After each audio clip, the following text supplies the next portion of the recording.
no estado de pecado, estamos destinados à condenação eterna.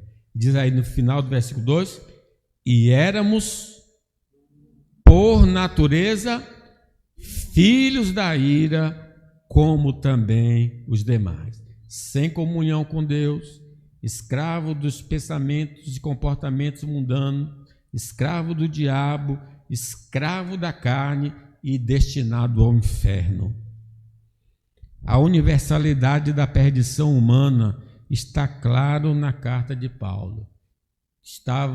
Ele nos deu vida, estando nós mortos em delitos e pecados.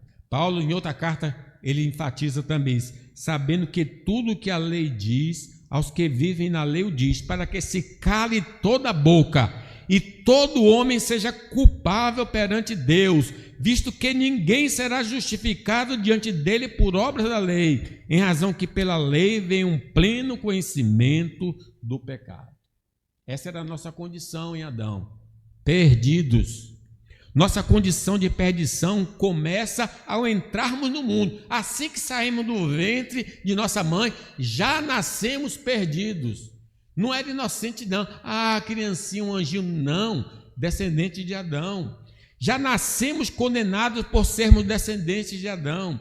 As misérias dessa vida, os sofrimentos dessa vida, são sinais de que estamos debaixo da condenação. O sofrimento não é culpa divina, mas do pecado original e pessoal da raça humana. Meus irmãos, de que se queixa o homem? Queixe-se cada um dos seus próprios pecados, dos seus próprios erros. A agitação da natureza é por causa da desobediência humana, porque o mundo está assim agitado, chuva demais e terremotos. A terra foi amaldiçoada por causa dos nossos pecados, e pecados atuais provocam pragas, provocam secas, provocam misérias no mundo. O pecado tem esse poder de atrair. Diz que no tempo de Acabe, 3 anos e meio ficou sem chover.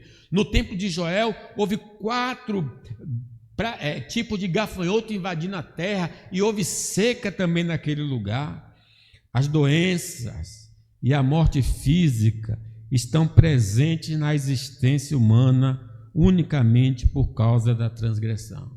A causa primeira da doença é o pecado.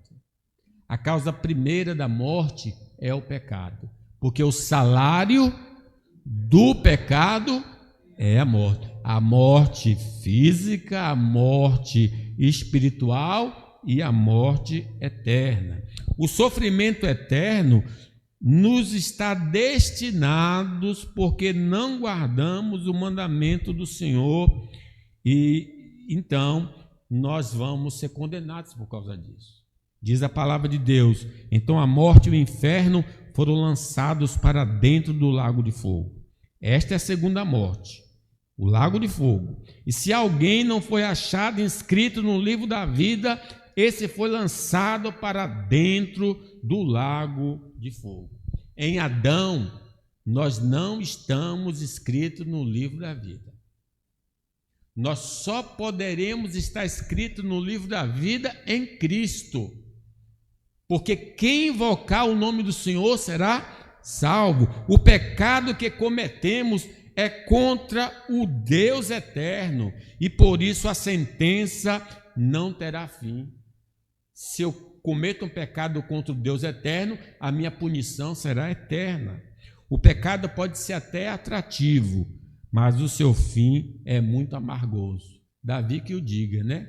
Que cometeu o pecado com Betseba e depois ele viu como é terrível. O pecado sempre leva para a morte, caso não haja arrependimento. Somos filhos da ira por nascimento, mas podemos nos tornar filhos de Deus se crermos no Evangelho do Senhor.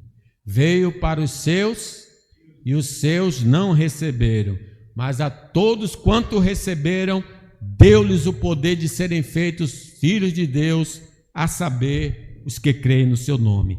Cada dia concedido por Deus a nós é uma oportunidade para nos arrependermos e crermos em Cristo Jesus. Hoje é o dia aceitável. Se estamos em Adão, precisamos passar para o lado de Cristo. Precisamos urgentemente, porque amanhã pode ser muito tarde. Hoje Cristo quer nos salvar. Concluo, meus irmãos. Talvez alguns de nós ainda estejamos no estado de pecado, porque nossos pensamentos e estilo de vida não condizem com as Escrituras Sagradas. Não é à toa que a Bíblia diz: examinai a vós mesmos se estáis na fé. Provai-vos a vós mesmos. Se concebermos que não temos necessidade de Cristo, estamos no estado de pecado. É uma evidência que a pessoa está no estado de pecado. Ela diz: eu não preciso de Jesus. Se nos vemos como uma pessoa boa, estamos ainda no estado de pecado. Porque a Bíblia diz que todos pecaram e destituídos estão da glória de Deus. Deus enviou seu Filho para mudar a nossa sorte. Deus amou o mundo de tal maneira que deu seu Filho unigênito, para que todo aquele que nele crê não pereça, mas tenha a vida eterna. Ele não veio para condenar o mundo, mas para que o mundo fosse salvo por ele. Quem nele crê não é condenado. Quem não crê já está condenado, porque não crê no nome do unigênito Filho de Deus. Se estamos em Cristo, temos comunhão com Deus. Se estamos em Cristo, amamos a lei do Senhor. Se estamos em Cristo, somos influenciados pelo Espírito Santo. E se estamos em Cristo, iremos morar no novo céu e numa nova terra. Vamos, irmãos, render graças ao Senhor, porque Ele nos tirou das trevas para a sua maravilhosa luz. Amém.